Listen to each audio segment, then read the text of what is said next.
أعوذ بالله من الشيطان الرجيم بسم الله الرحمن الرحيم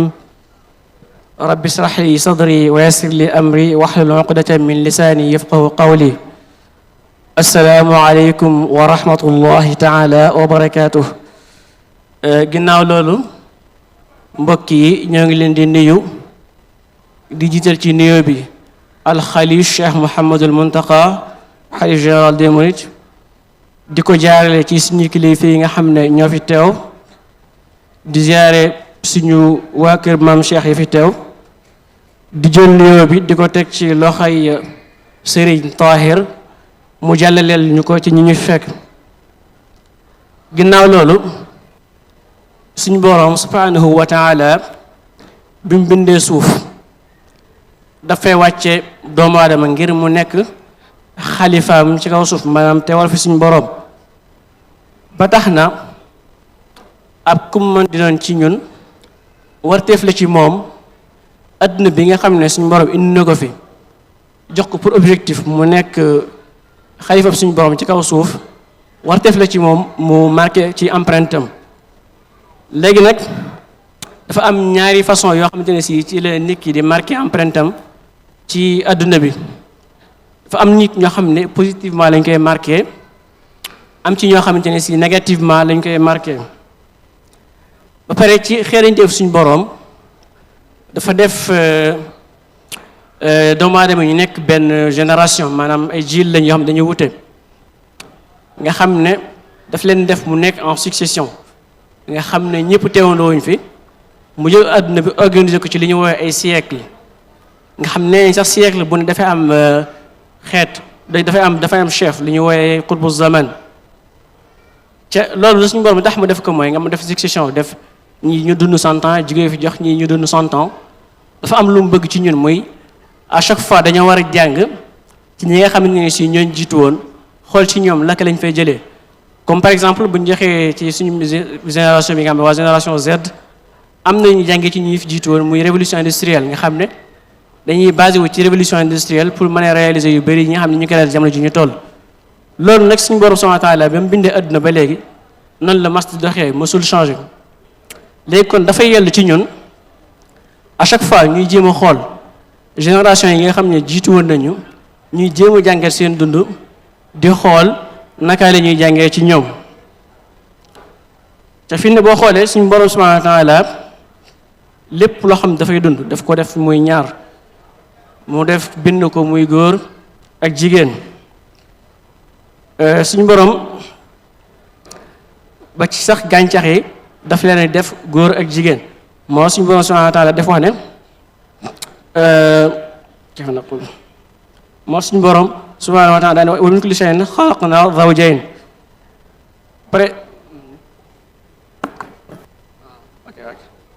pare suñu borom sant ñu ndax fu ne boo xoolee dundu doomu aadama léppam rek da di am jàngat kon dafa yellu ci ñun ñuy fàttali ñi nga xam ne marqué nañu seen dund positivement ngir mu nekk am jàngat ci ñun moo tax suñu borom subhanahu wa taala dafa wax ne wa dhakkir fa inna dhikra tanfa'u al-mu'minin ngir jàng ñenn ci ñooñu moo tax tey jii ñu jëloon kenn ci ñi nga xamante ne si marqué nañu seen jamono positivement muy soxna aw bi si mi nga xamante ne si mooy waajur Cheikh Mouhamadul Fadal bi nga xamante ne si moo ñu fi dajale tey ci noonu fas yéene noonu tënk point tey bi maanaam thème bi ci 4 points bi ñu njëkk vu que ab jàngal dañuy def ci dundam dañuy xool ban importance la soxna yi am ci seen biir foyer et dans la société ñaareelu point bi mooy sart yi nga xamante ne si war nañoo dajee ngir mu jouer rôle am comme ni mu waree troisième point bi mooy ñu jéem a jeexee quelques illustrations maanaam quelques exemples ci rôle bi nga xamante ne si soxna war na koo jouer ci biir këram ci ñeenteel bi et dernière mooy ñu xool naka la soxna Awa Bousso incarné rôle boobu noonu ci biir kër sëriñ bu mag bi radiyallahu ta'ala anhuma moo dafa bokk suñu borom ni mu tënkee adduna bi mooy comme ni ñu ko waxee ci njëlbeen lu ci nekk da cee bind ñaar sàkkal ko góor muy jigéen ba ci sax gàncax yi mu ne wa min kulli shay'in xalaqna zawjayni la'allakum tadhakkarun te it ku ci nekk ci ñoom ñaar maanaam muy góor ak jigéen dafa soxla moromam nga xam ne dañu koy woowee li ñu woowee complémentarité nga xam ne kenn mënul dem bàyyi sa morom te ci seenu déggoo maanaam seenu consensus ci la seenu dund di mën a réussir ci seenu wuute maanaam bu ñu amee ay conflit seen biir ci la seeni projet di échec seenu dund du mën a wéy. bu ñu ñëwee ci milieu humain maanaam comme ñi ñuy dund nga xam ne doomu aadama yi dafa am ñaari baat yi ñuy utiliser ci soxna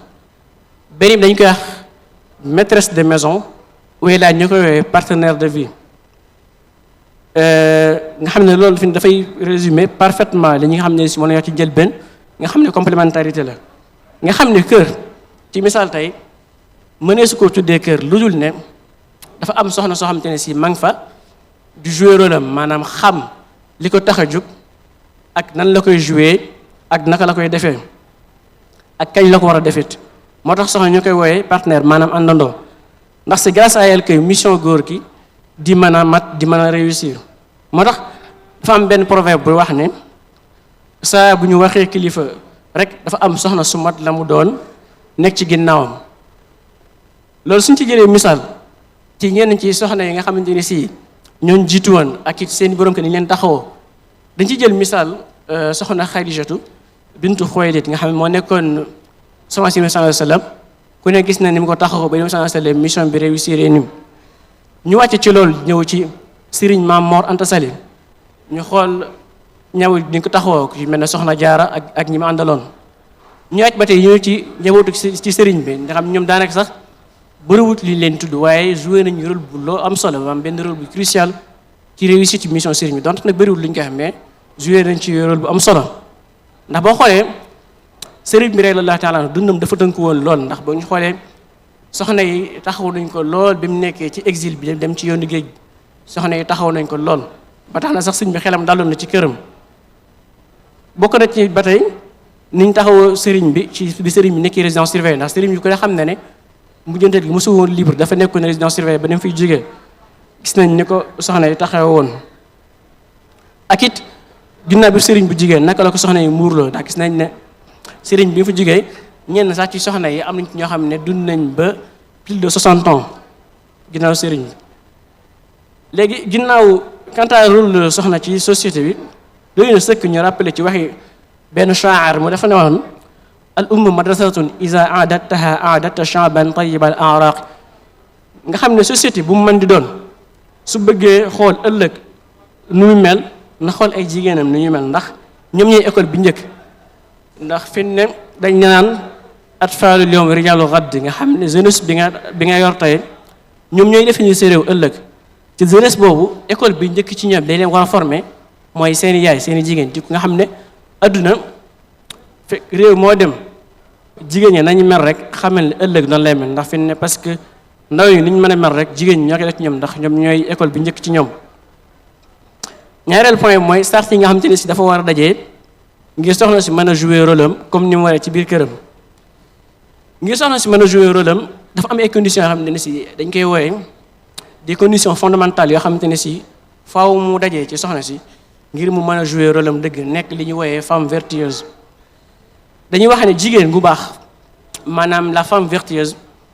source de bonheur terrestre la tandis que jigéenum safaan ba mooy bunt bépp malheur ci àdduna ak ci borom këram ak seen ngir dund te soxna mënul seet lu dul ne conditions yi ñu bëgg wax dafa daje ci moom bokk na ci condition bi njëkk mooy un environnement sain ndax dañuy wax ne maanaam bia dañ naan doomu aadama mooy njuréef c'est le fruit de son milieu nga xam ne njuréef bi nga xam ne doomu aadama fa lay dund moom moo koy représente dañuy wax sax ne mooy ambassadeur am dafa ne boo xoolee tey nit ki nga xam ne Tuubaa dëkk bu ñëwee fii jikkoy waa Tuubaa la fi indaale nit ki nga xam par exemple Paris la jógee bu ñëwee fii jikkoy Paris la jóge waaye Mulhouse gi ñu fekk fi tamit ñoom jikkoy waa Mulhouse lañu yor ndax nit ki environnement bi mu dafay jouer ci moom ca fi ne bu ñu waxee rek environnement sain dafa am benn élément fondamental boo xamante ne si mooy tax ñu mën koo wax muy diine ak pratique religieuse fi ne bu ñu waxee diine ak pratique religieuse dafa am benn wute bu nekk ci biir ndax fi ne diine bu ñu ko waxee mooy ci théorie rek lay am daal nga xam ne daanaka mooy l'islam a ngi nii am na ay textes yu mu teg quant à pratique religieuse rek mooy comportement yi nga xamante ne si diine moom lay def ci nit ki te loolu mooy objectif diine mooy fexe ba jeexital ci say jikko moo tax dañu gis ci xadis yi sallallahu dafa wax ne ñetti mbir ñoo caractériser naafeq mu wax ne naafeq saa bu waxee wax lu amul saa bu diggee wor am na ci sax beneen waaw mu ne saa bu waxee wax lu amul saa bu diggee wor saa bu xulewee du nekk ci dëgg am na beneen siira bu ñu yokk ne saa boo ko wóoloo mu war la nga xam ne caractéristiques yooyu yëpp dafay génne nit ki ci jukkee diine moo tax naafeq fi ne am na diine ndax am na ay naafeq yoo xam ne diine islam nañ yor waaye mëne su leen jàppee jullit ndax comportement bi nga xamante ne si l'islam moom lay prôné nekkul ci ñoom nga xam ne si am nañ diine mais dafa dul pratiquant ça veut dire que valeurs yi nga xam ne moom la diine di incarné dafa nekkul ci moom bokk na ci tey yeneen condition moo xam ne dafa mu am ngir soxna si mën a nekk une femme vertueuse mooy dafa war a am li ñuy wax une bonne éducation mooy ñu jéem a encourager soxna yi si ñuy approfondir seenum jàng ci mboolem xeetu xam-xam yi dafay nekk lu nécessaire seen formation ndax dañu war a xam ne fekk sa xam-xam obligation la ci góor ak ci jigéen maanaam sama salaam bi mu koy wax kulli muslim wa muslima la wax ndax suñuy former ay soxna yu jàng ñoo ngi contribuer à façonner des femmes exemplaires nga xamante ne si dafay nekk lu impossible ñuy envisager un avenir meilleur ci islam ak comme man doon ci am réew tant que ñoo ngi nekk ci li ñu wooyee triangle mortel dafa am ñetti point yu ko seq bu njëkk bi mooy réer nga xam ne moom lañ naan ignorance nga xam ne mooy ñàkk jàng beneen bi mooy pauvreté bi ko ñetteel mooy maladie nga xam mooy feebar yu mel noonu loolu sëriñ mag bi radiyallahu ta'ala anhu da cee doy sëkk dañu joxe exemple bu ma sëkk ndax fi ne bu ñu xoolee buñ jëlee ak koo mën di jël ci moom ci njabootam bi nga xamante ne si moom la fi bàyyi ñun ñëpp ñoo mokk na alquran ba pare xam lépp loo xamante ne si waras na koo xam muy ci diine ak seen àdduna boola suñu borom def na tawfeex ñoom bàyyi nañ fi ay njuréef yu riche lool mu ñëwee ci quelques illustrations yoo xamante ne si mas na koo joxee ci rôlu soxna ci biir këram dañuy jël benn muy l'obéissance nga xam ne maanaam ëpp ndigal moom li koy firi ci wolof léegi nag obéissance dafa am ñaari xaaj dafa am boo xamante ne si moom bi ñu naan topp sa tuteur légal nga xam boobu suñu borom bi mu leen dee wàccale ci kaw suuf rek dafay daal di nekk farata ci yow da ngaa war a topp fekkee say wayjur faaw da ngaa di topp seen ndigal bi ci topp mooy topp say ndigal borom kër loolu ça vient avec le temps boo dundee ba keroog ngay dem kër boobaa da ngay am lu ñu woowee borom kër nga xam ne léegi moom mooy nekk si kilifa dafay nekk warteef ci yow ngay jëfe ay ndigalam loolu dafa am nu ñu koy déggee mooy di jëfe sa ndigal borom kër c'est-à-dire nga comprendre orientation bi nga xamante ni si sa borom kër moom la am ba pare nga taxaw ci naka ngay jéem a réaliser orientation yi nga xamante ni si moom la sa borom kër am mooy mbébét yi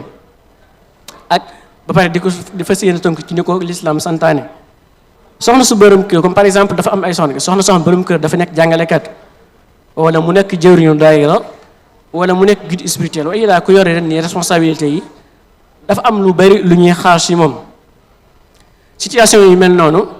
soxna si wóorul yor attitude boo xam dafay opposé wu ak message bi nga xamante ne si borom këram moom lay jàllale ndax fi ne par exemple soxna si nga xamante ne si borom këram guide religieux la nga xam ne dafay tegaat ci yoonu siratul mustaqim bu ñëwee gis ko mu ko comportement am dafay safaan ak loolu dafay xaw a contradictoire lool te dafay wàññi pouvoir bi nga xamante ne si message borom këram doon na ko jàllale nga xam ne daanaka bëri na lool jamono yi fi ñu koy gis ci kër yi mu tasaaroo lool.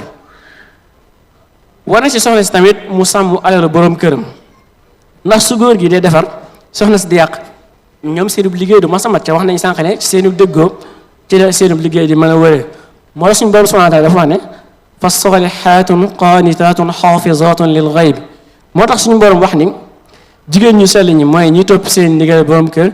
di sàmm seen sàmm bu seen kilifa nekkul bokk ci tey yeneen yi nga xam dafa war ci soxna si ngir mu nekk une femme vertueuse mooy l'ouverture du foyer ndax ak xol bu yaatu ci lépp la ñu ak lu ñu ko mën a firee jëkk bi maam xol bu yaatu ak mboolem dictionnaire boo dem ak nu mu ko mën di firee rek loolu day dugg ci biir nga xam ne soxna si daf ko war a comporté woo da ko war a am ci envers ñi mu dëkkal envers ñi nga xam te ni si ñooy seet si borom këram ak yi ñu mel kon loolu lañu bëggoon jiital ci jigéen ci biir këram maanaam le rôle de la femme dans son foyer loolu nag dañu koy jéem a illustrer incha allah ci dundu soxna Awa Bousso ñu xool soxna si naka la dundee loolu ci biir kër sëñ bi radiyallahu ta'ala anhu soxna Awa Bousso bu ñu ko waxee moom mi ngi gane àdduna ci atum 1846 te fa li nga xamante ne si mooy Mboussobé Jolof fa am ne fa la waajuram Serigne Mboussobé résidé woon jamono yooyu Serigne Mboussobé moom moo bokk ak soxna Jaara bi nga xamante ne si mooy waajuru Serigne bi lépp bu ñu xoolee ci aw askanam dañuy gis ne waajuram wu jigéen mu ngi tudd soxna Mati Ñang bokk ci Afe waaye it nekkaat sët ci maam Mahram Mbàkke soqeekoo ki soxna Astu Mbàkke Awa Ñang moom nag sharif la maanaam sharifa xasaniya ndax mi ngi bokk ci 19sallam soqeekoo ci Seydina Xasan moom Sayyidatuna Fatima radiyallahu anhum ajmain bu ñu xoolee njàngum soxna si ku teel a mokkal alxuraan la comme ni ñu ko baaxoo gisee ci njabootu kilifa yépp mi ngi mokkal alxuraan ci loxo waajuram Serigne Mboussobé avant muy matal fukki at ak juróom-ñett ci la wattu alxuraan ba soxna si ku peegoon xam-xamu diine yi leen ndax mooy fiqh ak tasawuf ba siiwoon na ci lool ba loolu sax moo tax am na ñu ko daan wooye femme du savoir maanaam jigéenu xam-xam ay jikkoom bu ñu xoolee soxna si ku ñu xam na ci ay jikko yu sell comme ni ñu ko baaxoo xamee ci femme vertueuse yi fi jaar yépp nga xam ne surtout ci njabootu sëriñ bi nga xam ñëw ñëpp ay sang lañ moom i ca la bokk waaye moom nag daa caa ràññeeku woon lool ci topp boromam subhanahu wa taala ak toppi ndigalu sëriñ bi ndax daf daan incarné jikko yi soxna ci biir këram waaye it jikko yi jaamu ko suñu borom subhanahu wa taala soxna si ku nopp woon la lool te aw làmmiñam ngir ci fi xadis ba mooy min xusni islaamil mar'i tarku ma la yaani ba tax na ku respecté woon loi islamique yi nga xamante ni moom lañu islam sant la woon soxna si it en tant que taalibe bu dëggal ku fonkoon sëriñ bi radiyallahu taala anhu la ba sax moom la jàppe woon mu nekk ab guide spirituel am ndax dafa daan wax ne man ñëwuma fi ngir kii rek dama fay ñëw ngir sakk ci ngërëm soxna si it bokk na ci tawfeex gi nga xamante ni suñu borom defal na ko mooy dafa teel comprendre naka la ñu amee ngërëmu sëriñ bi ndax moom dafa daan wax ne sëriñ bi radiyallahu taala anhu kenn mënul am ngërëmam lu dul ne da ngaa comporté woo comportement yi sell li nga xamante ne si moom la ñu lislaam sant nga xam ne loolu dafay dëggal li ñu waxoon ci kaw te loolu comportement yi mooy nga fexe defal sa ruux ba mu set wecc jaare ko ci comportement yi ñu lislaam sant ñu jikko woo ko soxna si ku dëgg woon la lool ci liggéeyal borom këram Sëriñ Tuubaa radiyallahu taala anhum ba sax daaw kenn mënu ko woon découragé wu ci liggéey bi nga xam ne si doon na ko liggéeyal sëriñ bi moo tax soxna si am na benn anecdote boo xam ne si des na koy nettali nga xam dafa wane ne soxna si ku daan jàppale sëriñ bi la ci message am nga xam dafa daan impliqué wu lool ci liggéeyu sëriñ bi ak ndax nee nañu sax soxna si am na bis sëriñ bi radiyallahu taala anhu xawoon na tawat ba mënutoon a jël xalima gi di bind boobu mi ngi doon nee nañ sëriñ bi dafay ñëw di ko imla maanaam da koy dicté di ko xam nga sëriñ bi moom mooy tëgg xas yi tëgg lépp waaye vu que mënuloo bind ndax tawat ji xawoon na koy jàpp dafa woon soxna Awa Bousso di ko dicté muy bind saa bu waxee mu bind nga xam ne boobu xasida ga mooy xasida bu siiw la bu ñu jàng léegi mooy Matlabu Chifaay nga xam ne ñu ngi koy traduire la quête de la guérison jëf jooju dafay témoigner son action centrale ci bind sëriñ bi fonk gu mu fonkoon njaboot taxoon na sax bi soxna Aminata Lo wàccee liggéey ci atum 1891 moom mii la sëriñ bi radiyallahu taala anhu dénkoon Sëriñ Moon Moustapha loolu dafay wane ne kóolute gi nga xam te ne si sëriñ bi radiyallahu taala anhu amoon na ko ci soxna si it ku maîtriser woon xam-xam yi addina yi ndax ba ci surtout li ñu woowee médecine traditionnelle ba sax ne grâce à sa connaissance daan na faj ñu bëri ñoo xamante ne si daanañu tawat ba ñu ñàkk yaakaar ci ñoom ndax yaakaar ne ñoom kenn mënut leen di indiwaat waaye soxna si daañ leen jël di ko jaaral ci xam-xam ba faj leen ba ñu delluwaat wérat pelek ba tax na sax ne am na ñoo xam ne si nee këram dañ ko daan wooyee kër tawat yi nga xam daanaka mooy équivalent hôpital ci jamono yi ñu nekk rek ngir ak yéwénam bokk na ci dogam googu moo ko may résultat yi mu am ndax fi ne day na sëkk résultat ñu ne kii mooy waajur Serigne Mouhamadou Fadal mi nga xam ne moo waral bis bi waaye day na sëkk résultat yi ñu ne kii mooy waajur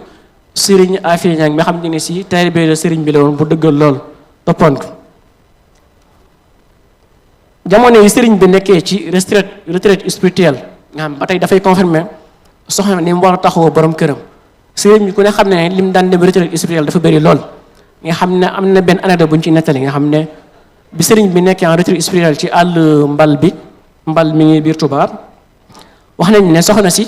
moo ko daan waajalal li muy lekk maanaam lépp loo xam ne Serigne bi res na ko xewloo moom mii moo ko daan préparé ba ca bu paree moom mooy jël dugg ci biir àll bi ngir wër Serigne bi radiyallahu taala anhu ngir jox ko nee nañ loolu amoon na di ko comprendre loolu Serigne bi la ndax dafa xamoon ni ñuy gisee Serigne bi nee na bu daan wër Serigne bi ngir bëgg koo gis dafa daan ànd ak benn surga nee na bu ñu nee ba ci biir àll bi surga bi dafay daal di nodd bu noddee Serigne bi radiyallahu anhu bu déggee nodd gi rek dafay génn ndax Serigne bi fi mu teg turu suñu borom subhanahu wa taala soxna si it maanaam ku fës la woon lool ci bëgg Yonent bi sallallahu alayhi wa sallam nga xam ne ku xamoon une discipline spirituelle exemplaire ku bëri woon la lu muy jàng alxuraan ak xasida rawatina xasida gi ñu wax bismillahi fi nii nga xam ne Serigne bi moo ko joxoon ndigal ngir mu fonk ko ndax nee na Serigne bi daf koo digle woon ngir muslaay buñ jéemee jàngaat soxna si rôle bi mu am ci dans la vie sociale dañuy gis ne soxna si ku marqué ak dundam la ci côté social ndax bariwaane ci ay jamonoom ay kër yoo xamante ni si dafa daan yëngoo lool mooy comme ni ñu ko baax a gisee rek kër daanaka li ñu naan bëñ ak lam ni ñooy dëkk faaw ñu jàppante am na ñoo xam ne dañu daan jigee seen kër ba nga xam dakk nañ seen bagage ba jigee fi rek fa des soxna si nii moo daan dem wax ak ñoom moo ci leen bañ toog nga xam ne loolu rôle bu crucial la ci di doon joué waaye it ku daan faral di def social maanaam social bi ñu xam ni ku daan dimbali ay nit doon ndax soxna si suñu borom da ko may xam-xam dafa xeere ñoon nee sax dafa daan jël yi sax ay yére yoo xam ne dafay xaw a mokk mu dajale ko defaraat leen rabbaat leen bañ mën koo sol mu koy yóbbu ci village yi nga xam ne si ñoo waroon Touba ak yéen mel ngir jox ko waaye ñàkki soxna si mees na ko wooye symbole de la modestie ngir jox ndax jikko yi baax yi nga xam ne si lambowoon na ko fierté la ci sëriñ bu mag bi Cheikh Ahmad Bamba Mbacké Xaadimal Mustafa soxna si buñ bëggee tëg ak dundam mi ngi fi bàyyikoo ci atum 1937 ci Touba ginnaaw bu mu dundee ci lu toll ci 84 ans ci gàddaay gi ñu denc ko Touba ci armeel njëkk ya Cheikh Mouhamadul Moustapha daal di koy taxaw xam naa loolu daal lañ bëggoon a tënk ci li nga xam te ne si mooy dunduk soxna si ak naka la ñu mën a jàngee ci dundam di ñaan suñu borom subhanahu wa taala dolli ko yërmande ak mboolem ñam fekk li xam naa bu ko defee nañ daal di introduire soxna Amélie moom mu jéem a def benn résumé bu ndaw ci li nga xam ne def nañ ko ci passage ci benn aperçu ci sur la vie et l'œuvre de soxna Awa Bousso buñ paree doo ko def benn exposé ci dunduk soxna Jaaratullahi Mariama Bousso incha allah ok bismillah.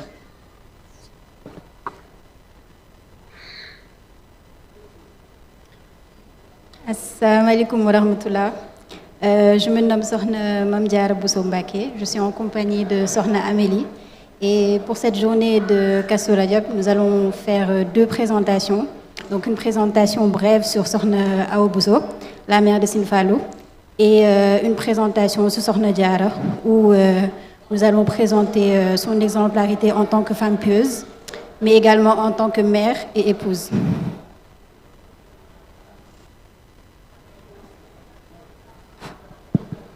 Assalamu alaikum wa rahmatullahi wa barakatuh. Donc je vais vous faire un exposé, un bref aperçu sur la vie de Sokhna Awa Bousso, sainte mère de Serigne Fallou Mbacké. Sokhna Awa Bousso est l'une des grandes figures féminines de l'histoire spirituelle mouride. Elle est née vers 1850 à Mboussobé Jolof. Elle est la fille de Serigne Amadou Bousso,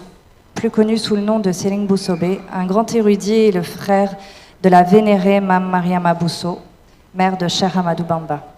Par sa lignée, Sokhna Awa Bousso descend de Seydina Hassan, fils de Seydatuna Fatimata bint Rasoul, sallallahu alayhi wa sallam, ce qui confère à sa famille une noblesse spirituelle reconnue. Dès son jeune âge, Sokhna Awa Bousso reconnut une solide formation religieuse sous la direction de son père. Elle mémorisa le Coran, le Saint-Coran, et acquit de profondes connaissances en sciences islamiques, faisant d'elle une femme de savoir exceptionnel à son époque. Sa piété, sa chasteté et son attachement aux valeurs de l'islam marquèrent toute sa vie.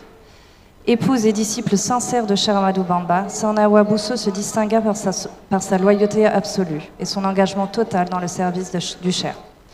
Elle affirmait d'ailleurs n'être pas seulement épouse, mais avant tout disciple, en quête de l'agrément divin. Cette conviction profonde guida son comportement et renforça sa place au sein de la communauté mouride. Elle joua un rôle social et spirituel considérable. Très hospitalière, elle préparait des repas pour les visiteurs de Touba, les récitateurs du Coran, les disciples engagés dans la construction de la grande mosquée. Elle assistait les malades, prenait soin des convalescents et maîtrisait la médecine traditionnelle par les plantes, soignant avec succès de nombreuses personnes. Sa maison était un véritable refuge pour les nécessiteux. Durant les périodes de retraite spirituelle de Cheikh Ahmadou Bamba, avant la fondation de Touba, Sokhna Awa Bousso assurait elle-même son ravitaillement, le recherchant dans les forêts de Mbal avec courage et détermination.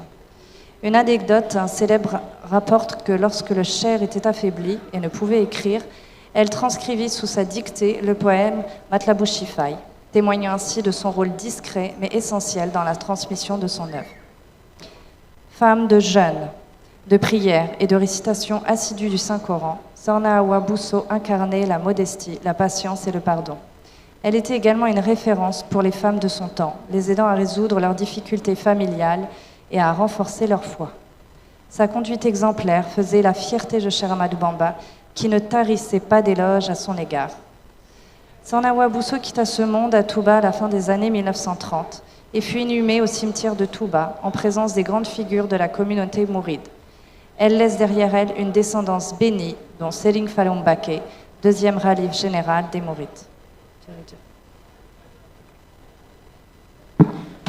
Nous allons passer à la présentation de Sokhna Diarra Bousso, mère de Cheikh Ahmadou Bamba Mbacké. Donc, Sokhna Mariama Bousso est née vers 1833 à Djolof et retourna à son Seigneur vers 1866. Cette vie, certes brève, fut cependant condensée d'exemplarité par sa piété et son comportement voué à Allah, d'où son surnom, Diaratullah, voisine d'Allah. Elle est l'homonyme de Sayyidatuna Mariam, mère de Sayyidina Issa, et en est une copie par son comportement. Mame Diarra est un exemple sur lequel nous pouvons plus facilement nous projeter, car elle fut mère, épouse et mentor. Elle nous montre comment équilibrer son temps entre l'adoration divine, le service à son mari et l'éducation de ses enfants. Ses enfants furent des exemples de piété. Donc, on peut citer Khadim Rasoul et son grand frère Sine Mamoud Diarra.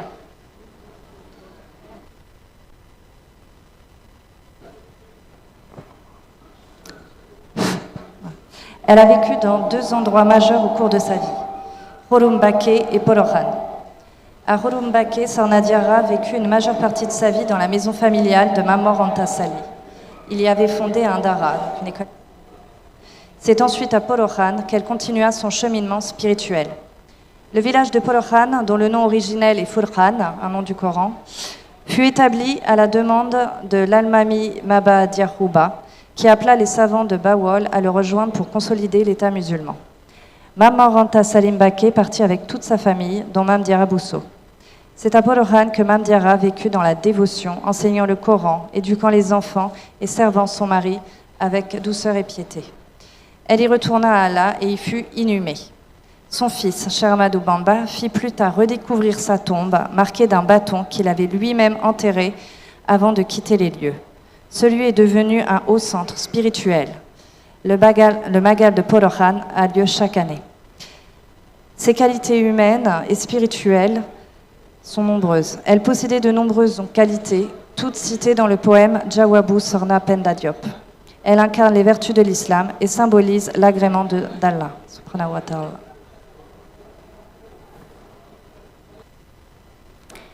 Le caractère de Sokhna Mariama Bousso correspond à celui par lequel le Coran décrit les femmes vertueuses du passé,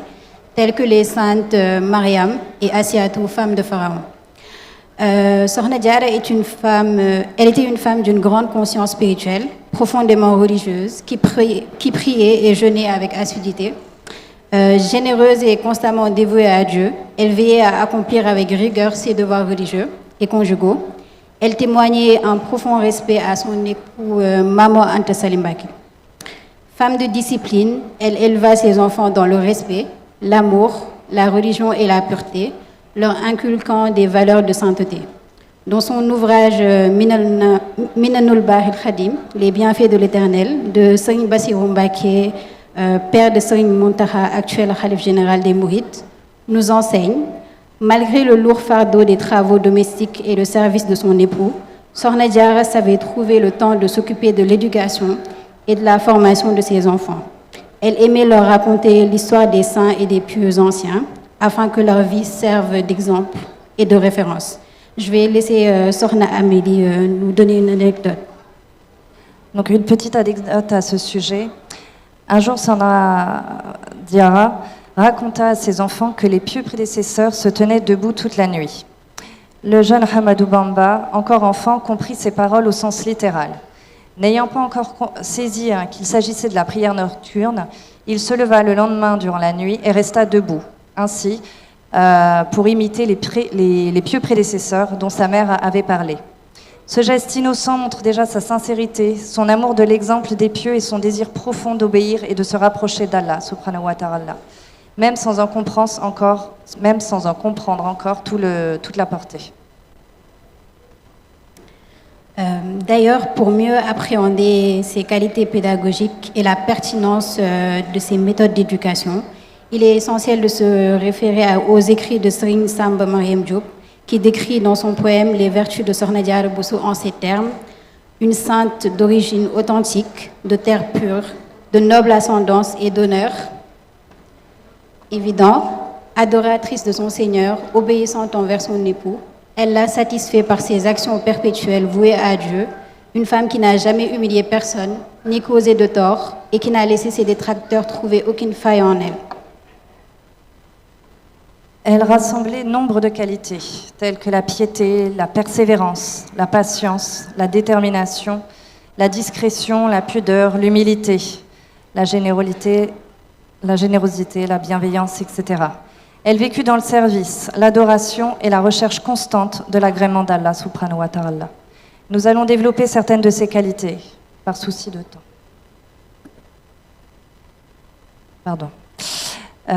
Une noblesse spirituelle héritée. Côté paternel, son père, Serigne Mohamedou Bousso, appartenait à la famille des Boussobé, connue pour sa rigueur religieuse, sa fidélité au Coran et à la Sunna, son ascendance prophétique. D'après les sources anciennes, Mame Diarra descend de Mohamed Bousso, lui-même de Ahmad et petit-fils d'Aliou Bousso. Cette lignée chérifienne remonte à l'imam Hassan, fils de Ali et petit-fils du prophète Mohammed sallallahu alayhi wa sallam. Côté maternel, sa mère, Sorna Astawalo, femme exceptionnelle et pieuse, aurait vécu longtemps selon la tradition. Elle faisait des nafilas avec le Coran entier toutes les nuits. Elle était une éducatrice reconnue, formant hommes et femmes au savoir et à la vertu. C'est elle qui forma Sokhna Diarra, qui mémorisa le Coran à la fleur de l'âge, reflétant sa discipline et sa pureté intérieure précoce. Donc, une des qualités de Sokhna Diarra Bousso est sa piété intérieure. Donc, Sokhna Mariam Bousso, mère de Cheikh Ahmadou Bamba, est l'une des plus grandes figures féminines du mouridisme. Sa vie nous enseigne la foi sincère, la patience, la discrétion, le service et l'humilité. Elle n'a pas seulement donné naissance à un saint, elle l'a formé. Sa piété à l'image de Anna, mère de Mariam, la mère de Issa, l'amena à invoquer son Seigneur pour une progéniture pieuse, vouée au service d'Allah. Même au milieu des tâches ménagères, elle ne laissait jamais ses obligations spirituelles de côté. Donc ablution, prière, invocation et lecture du Coran étaient toujours accomplies avant tout. Une petite anecdote sur sa discrétion. Sokhna Mariama priait longtemps la nuit, mais toujours dans le silence, sans chercher à être remarquée. Les gens pensaient qu'elle dormait car ils ne l'entendaient jamais prier. Une autre de ses qualités est la patience, sabr, et son humilité profonde. Chaque jour, elle allait puiser de l'eau dans un puits très éloigné de sa maison, transportant une charge très lourde. À son retour, les ndongos se précipitaient souvent pour utiliser l'eau, et des fois ils la renversaient, mais elle ne s'énervait jamais. Elle se contentait de rappeler que l'essentiel était qu'il reste assez d'eau pour que son mari puisse faire ses ablutions. Il lui arrivait aussi qu'elle puise de l'eau et que des ndongos en aient besoin. Elle leur en donnait et retournait puiser pour la maison.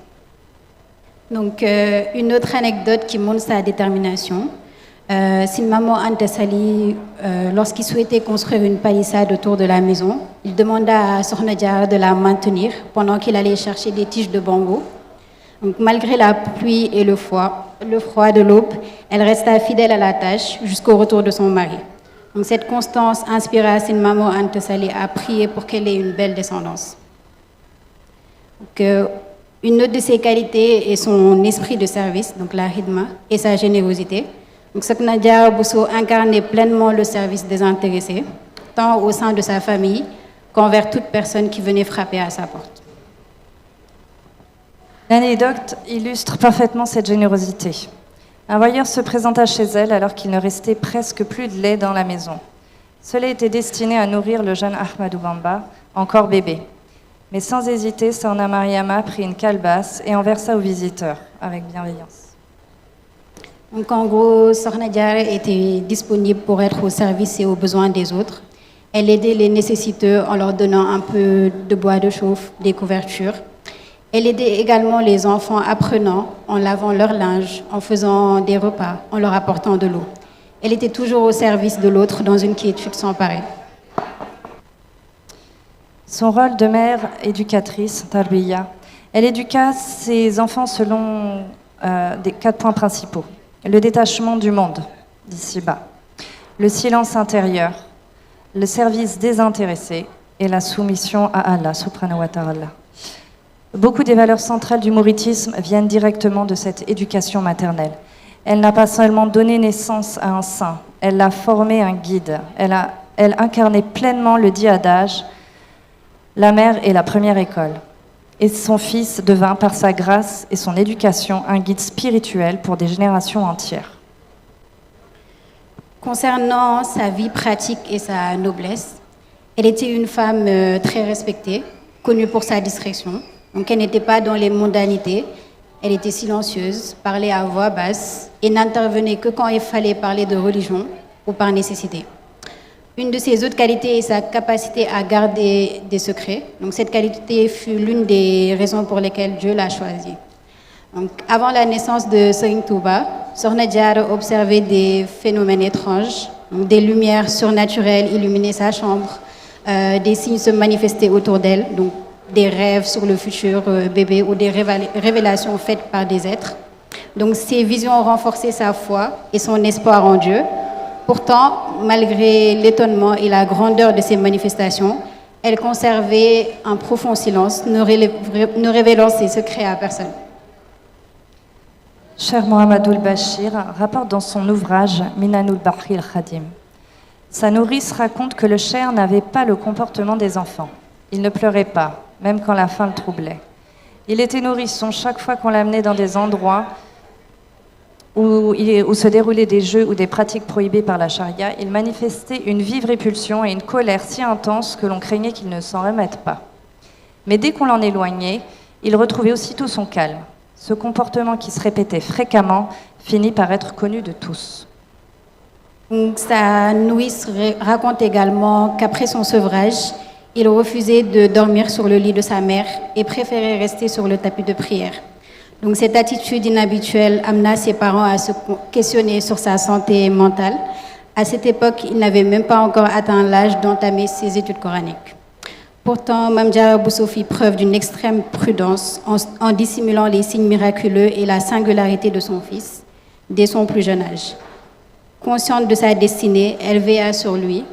avec une grande sagesse et une discrétion absolue. C'est pourquoi Serigne Touba lui rendit un vibrant hommage en ces termes. Je suis reconnaissant à Sokhna Diarra car elle m'a beaucoup protégée et a su faire preuve de retenue à mon égard dans ma jeunesse. Donc, une autre de ses qualités qu'on aimerait présenter, c'est sa volonté et aussi sa détermination. Donc, sa volonté à vouloir tout faire pour obtenir l'agrément d'Allah se voit également dès le jour de son mariage, où après avoir reçu tous les conseils de ses proches pour sa vie de couple, Sokhna Diarra, en ouvrant le Coran, tomba sur le verset précisant que le prophète sallallahu alayhi wa sallam est le dernier des prophètes. Donc sa remarque fut que si le Coran n'avait pas stipulé que le dernier des prophètes était Mohammed sallallahu alayhi wa sallam, elle en aurait enfanté un. Elle enfanta cependant donc le meilleur des serviteurs de notre prophète Mohammed sallallahu alayhi wa sallam. Une autre de ses qualités est la persévérance. D'après le sermon de Selim Abdul Ahad Mbake de 1987, il mit en avant l'importance de la constance dans la voie de la vérité. La constance dans ce qui est juste engendrera pour nous ce qu'il y a de meilleur. Ne faire que des actions méritoires, sans mensonge, ni calomnie, ni jalousie. Donc, avant de passer à la conclusion, je vais vous lire un poème qui a été composé par l'un des étudiants ayant fréquenté l'école de Maman Anta Salim Mbacké. Donc, il s'agit de Mam Samba Mariam Diop.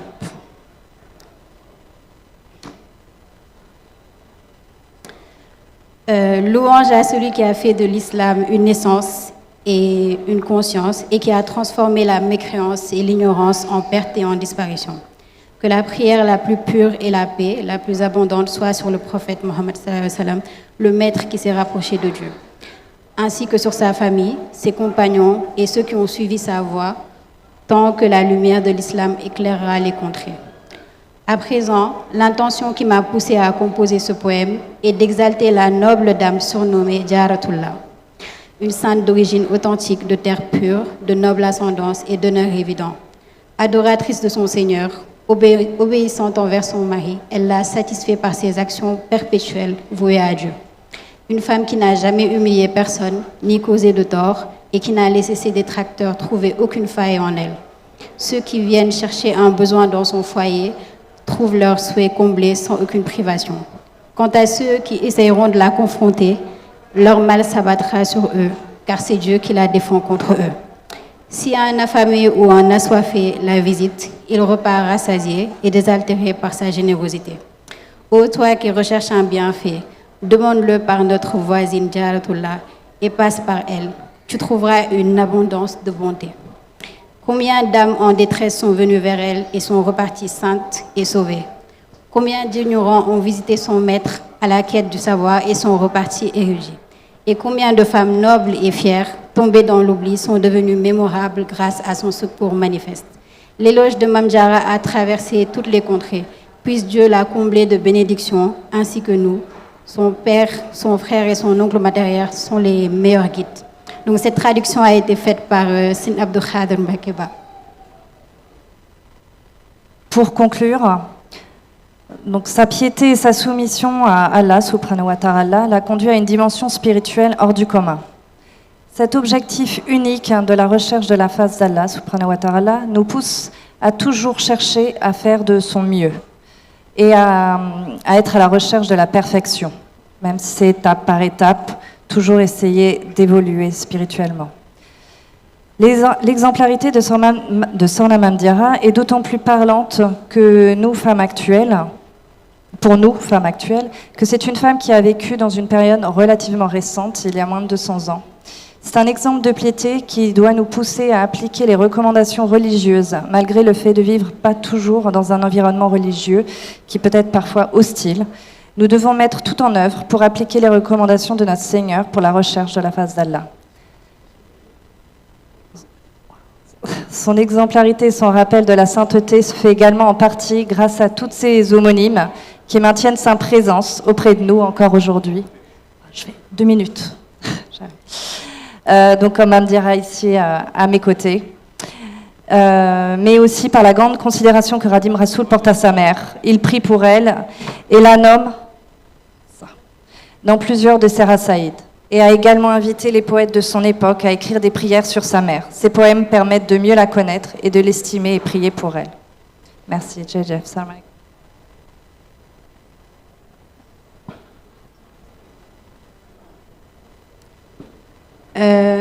S'inspirer de figures comme Sokhna Diarra nous rappelle que l'islam n'est pas seulement une religion de parole, mais une religion de constance, d'effort et d'élévation.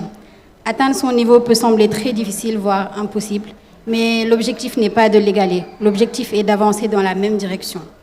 Dans un monde où tout va vite, la femme croyante a besoin d'une routine religieuse, car c'est elle qui apaise le cœur et donne un sens à la vie. Allah nous rappelle dans le Coran que c'est par son rappel que les cœurs trouvent la tranquillité. Donc, en tant que femme, on peut essayer de faire certains actes tous les jours en ayant une routine de zikr, de faire les prières à l'heure et d'essayer d'apprendre le Coran, de le réciter tous les jours. Une des autres qualités sur lesquelles on peut s'inspirer, c'est l'éducation des enfants. C'est une grande responsabilité, mais on peut essayer de la même manière qu'on s'implique dans leur éducation scolaire, qu'on s'implique aussi dans leur éducation religieuse. Et pour terminer, l'islam nous encourage également à viser haut, comme l'a fait Sokhna Diarra. Donc, être croyante ne signifie pas de se limiter ou de se contenter du minimum. Au contraire, Allah nous invite à agir, à faire des efforts et à donner le meilleur de nous-mêmes, que ce soit dans la religion, dans les études, dans le travail ou dans la vie personnelle. Donc, il faut qu'on essaye de chercher l'excellence et c'est aussi chercher l'agrément d'Allah. Donc, comme je le disais, atteindre le niveau de Sokhna Diarra n'est peut-être pas à notre portée, mais chaque effort fait pour se rapprocher de ces valeurs est déjà une réussite. Donc, Allah regarde les intentions, les efforts et la constance. Et c'est dans ce cheminement sincère que se trouve la véritable réussite. Nous vous remercions pour votre attention.